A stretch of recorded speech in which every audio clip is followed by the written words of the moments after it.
Tonight, motherfuckers! AwesomeBomb.net! Bring it! Tonight, we got KAOS.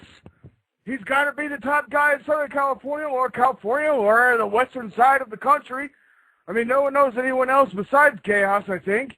Well, Pogo, maybe. But, hey, this is going to happen. It's going to be the greatest. This guy's going to come in and tell you all about XPW, that MTV show that just turned out to be the worst possible thing that anyone ever fucking saw, the Wrestling Society X. It was the NXS, Rockstar NXS of professional wrestling. And that's a good idea, I guess. I mean, they had a fucking good idea going in, but congratulate me for saying, wow, the first episode, this is going to be a disaster piece. No one will watch this. Not even dipshit fucking turds that watch MTV are going to watch this shit. Nobody would watch that.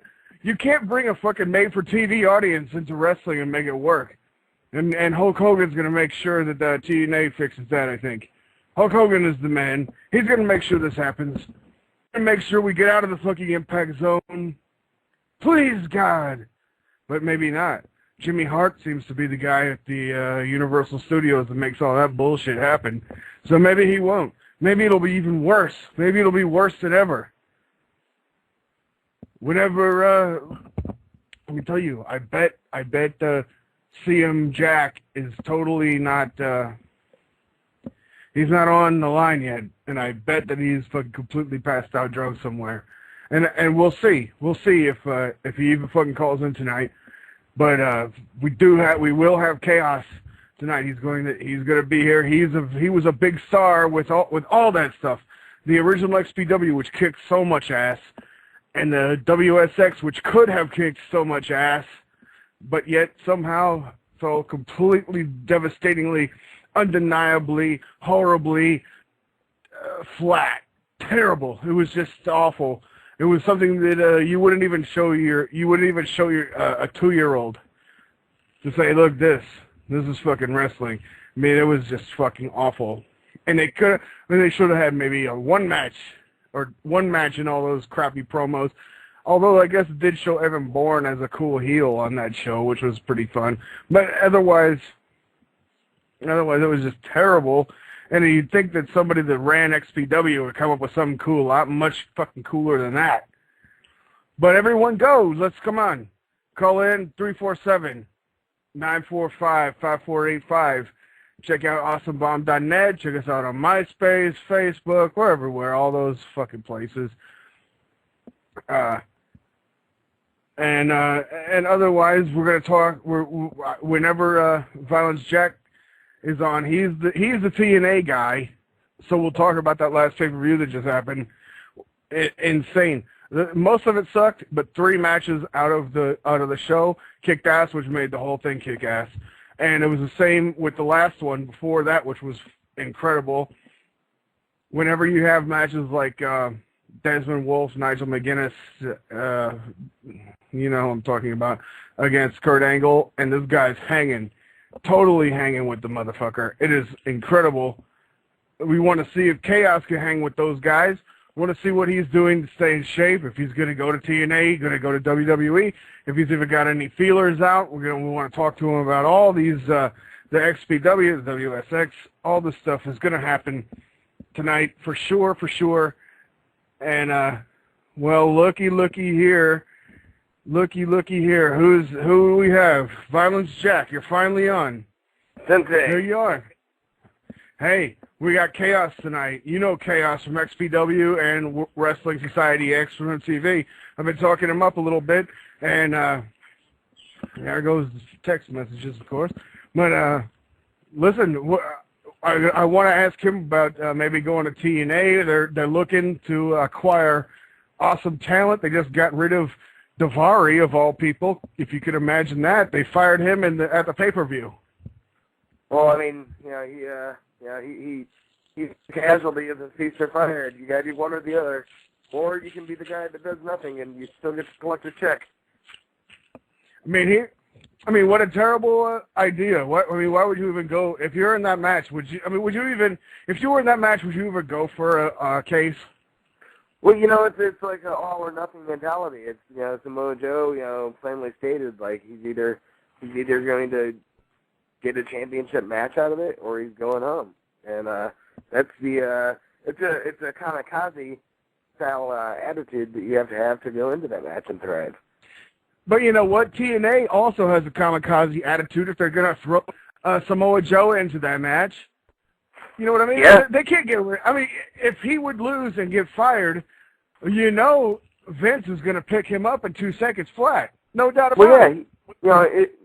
We were 3 months away from the debut of Umaga Jr., Lil Umaga.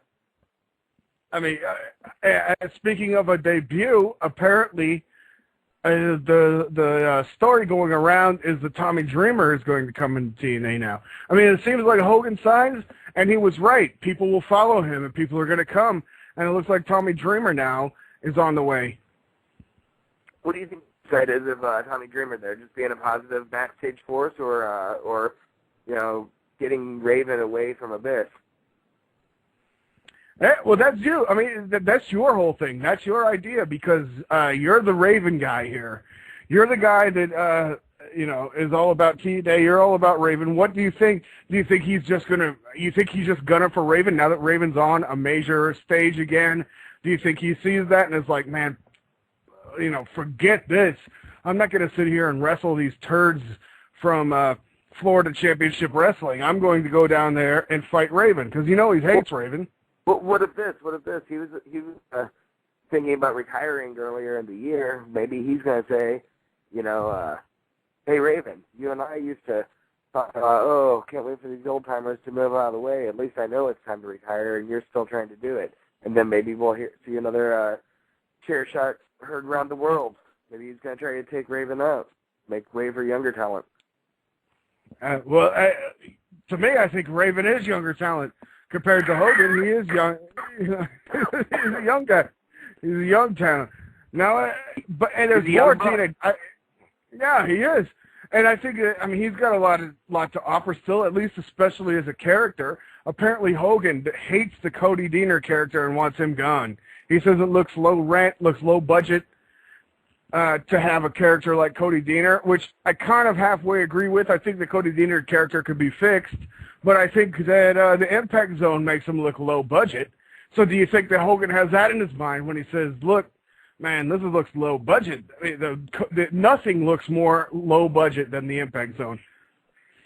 Well, when Hogan first made his debut in WCW, they were in something not too far out from the Impact Zone. Even, that set for the WCW Saturday night for those years was definitely pretty low budge. So I don't know. I mean, maybe Hogan will come in and say, do what I've been a fan of for years. Say, hey, if it's going to be the Impact Zone, you're going to have one light above the ring, and you're not going to light up that terrible crowd. Then you can at least type in candy. Well, but I watch these old. I have the entire selection of the old TNA. Like I have the first 75 episodes, which I think is the entire run of TNA on pay-per-view. I have the 1 through 75, the entire thing of the Asylum. The Asylum looked 1,000 times better. The crowd was 1,000 times hotter. It was actual fans of fighting that came out to see the whole thing. You can see the top of the crowd. The bleachers not high enough that they would have to pan up to see the whole crowd. It looked like there were people there. The Impact Zone, everybody's divided by like tiers of bleachers, and it looks like a American Gladiator Battle Dome. Yeah. It totally looks like Battle Dome. The problem with it, though, is that, to me, it's that they're not fans that are watching the show. It's a made-for-TV audience of dipshits that are already at the Universal Studios, and they come in, and the good guy comes out, and they probably have an applause sign. I mean, I don't